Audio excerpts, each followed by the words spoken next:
Nous plongerons maintenant plus avant dans la compréhension d'un modèle de données en examinant un modèle bien connu et très répandu, soit le modèle relationnel. C'est le modèle sous-jacent par exemple à Microsoft Access et MySQL. Reprenons l'exemple d'une base de données pour gérer des contacts.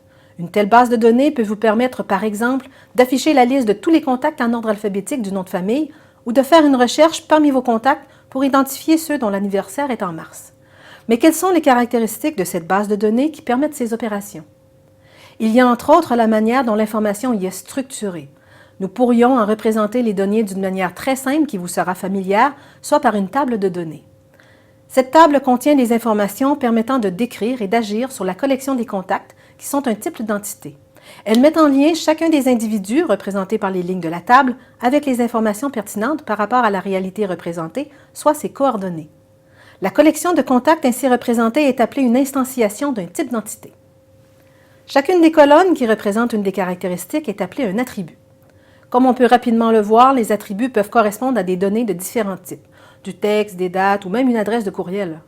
C'est ce découpage de l'information en attributs de différents types qui permet entre autres de pouvoir trier les données par nom de famille, comme il y a un attribut nom et que le système de base de données sait comment classer en ordre alphabétique du texte. De la même manière, c'est parce qu'il y a un attribut naissance dont les données ont été définies comme des dates qu'il est possible de faire une recherche pour ne retrouver que des contacts nés en mars. Ces actions sont possibles en raison des opérations que le modèle relationnel permet. Nous en avons nommé deux, soit le tri des valeurs d'un attribut comme le tri par date de naissance et la restriction à certaines valeurs d'un attribut, par exemple, pour ne retenir que les contacts nés en mars. Il y en a bien d'autres ainsi que d'autres caractéristiques du modèle relationnel que nous illustrerons en utilisant cette fois un exemple un peu plus complexe qui exploite encore mieux toutes les possibilités de ce modèle. Attardons-nous donc à présent à l'exemple d'Amazon, mais en le simplifiant un peu. Imaginons un site d'achat uniquement de livres sur lequel il est possible de se créer un compte pour faire des achats, dont les livres proviennent de différents distributeurs, un même livre ne provenant toutefois que d'un seul distributeur. Un tel site permet par exemple de butiner dans le catalogue sur certains sujets, de faire des recherches sur les titres ou de consulter le panier d'achat pour voir le montant total des éléments que l'on y a déposés. On y retrouve ainsi trois types d'entités, les clients, les livres et les distributeurs. Pour chacun des types d'entités, on pourrait retrouver une table de données où leurs différents attributs se retrouveront consignés, et ce pour chacun des individus qui font partie de la collection qu'elle représente. Comme pour l'exemple précédent, c'est en raison du découpage fin en attributs et des opérations supportées par le modèle relationnel qu'il est possible de faire des recherches précises dans le catalogue pour consulter les livres sur un sujet particulier par exemple, qui est une opération de restriction, ou d'additionner le prix des livres déposés dans notre panier d'achat par le biais d'une opération de regroupement. Ce qui diffère du premier exemple est le fait que l'on retrouve ici trois types d'entités, comme la réalité représentée est plus complexe. De plus, on retrouve des relations entre les types d'entités, comme on veut pouvoir associer l'heure d'un achat à un client avec le livre acheté et le livre avec le distributeur. Le modèle relationnel permet en fait de représenter différents types de relations. Examinons la relation entre les clients et les livres achetés. La première observation que l'on puisse faire est qu'un client pourrait acheter plusieurs livres. Et si on regarde la relation dans l'autre sens, un livre pourrait être acheté par plusieurs clients. En fait, nous venons ainsi de définir ce que l'on appelle la cardinalité de la relation. La relation entre client et livre est ainsi une relation de cardinalité NN, appelée aussi plusieurs à plusieurs. Et il n'y a pas que des relations de cardinalité NN. Examinons maintenant la relation entre les distributeurs et les livres. Un distributeur pourra distribuer plusieurs livres. La librairie des petits papiers, par exemple, pourrait distribuer l'ABC des BD ainsi que Vive le jardinage. Voici le premier N de la relation. Par contre, un livre n'étant distribué que par un unique distributeur, la relation dans l'autre direction n'est pas multiple. L'ABC des BD n'est en effet distribué que par la librairie des petits papiers. Ce n'est donc pas un N pour la relation en ce sens, mais plutôt un 1. La relation entre distributeur et livre sera donc de cardinalité 1N ou 1 à plusieurs. Un dernier type de relation est celle de cardinalité 1-1. Imaginons qu'il y a un besoin de conserver pour chacun des clients leur numéro de sécurité sociale et que pour des raisons de sécurité, nous voulions les conserver dans une table de distinct ID assurée sociale. La relation ici sera de cardinalité 1-1, un client étant identifié par un seul numéro d'identification sociale et un numéro d'identification sociale identifiant un seul client.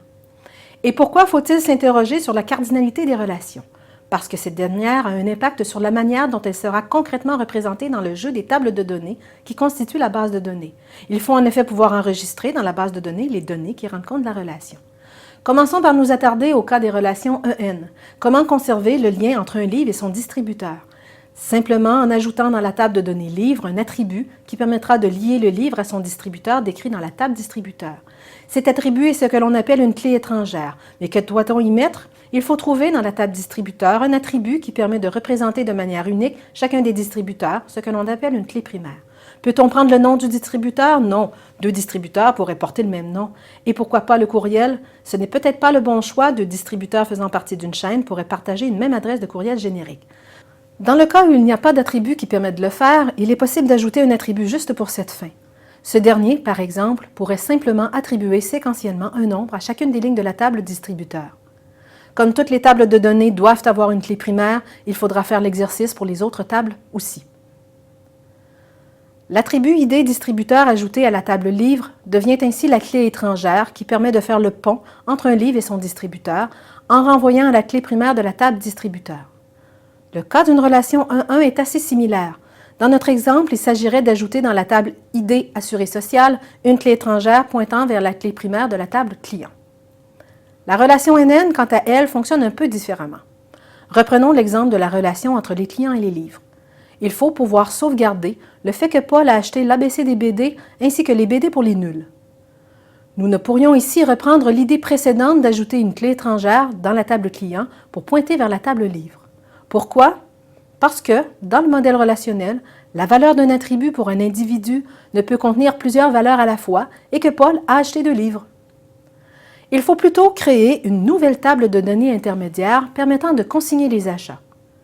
Dans le cas qui nous intéresse ici, cette table de données inclurait une ligne par achat et l'on y retrouverait 2 clés étrangères, une pointant vers la clé primaire de la table client pour identifier l'acheteur, l'autre vers la clé primaire de la table livre pour identifier le livre acheté.